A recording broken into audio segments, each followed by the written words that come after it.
انا بدات افكر اطلع ابني من المدرسه، وبفلوس بقى المدرسه والباص والسبلايرز واليونيفورم والكتب والحاجات دي كلها اجمعها كده لوكشه واحده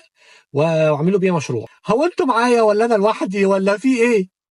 ايوه احنا مع حضرتك، بس في الاغلب الطفل اللي بيسيب التعليم وهو صغير وما بيكملش تعليمه ما بيبقاش عنده معارف في الماس والساينس والفيزيكس والكيمستري والحاجات دي، والعلوم كلها مرتبطه ببعض، وما بيبقاش عنده ثقافه ان هو يقعد مع حد وبتحصل له مشكله نفسيه ان هو بيقعد فتره طويله ما بيلاقيش حاجه يعملها اللي هي فتره دراسته ان هو المفروض يتعلم. تاني حاجه، ففي الاغلب لو حضرتك خدت فلوس واستثمرتها في مشروع او حاجه والمشروع ده فشل، فهو كده مش هيقدر ان هو يبقى عنده فرصه ان هو يدخل سوق العمل وان هو يشتغل ويبقى ليه تامينات زي الناس الطبيعيه، وده حقه طبعا. تالت حاجه، انا مش هقول لحضرتك ان هو يروح يتقدم لوحده وبتاع، لان احنا هنا في جمهوريه مصر العربيه كان زمان لما حد بيروح يتقدم لوحده هو ما معهوش شهاده كانوا بيرفضوه، لكن دلوقتي حتى لو هو معاه شهاده وما معهوش فلوس ممكن ان هو يترفض برده عادي. فهو لو معاه فلوس فطبيعي ان هو ممكن يروح يتجوز، وحتى لو واحده مش مصريه مش قابلاه،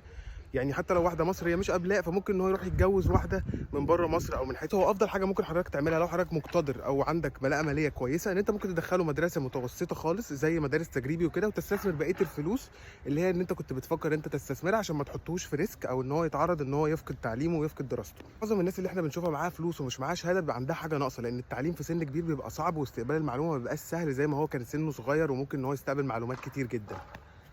بس المهم بقى لو انتوا بتهتموا بالديجيتال ماركتنج، لو بتهتموا اعملوا لي فولو على الاكونت دوت.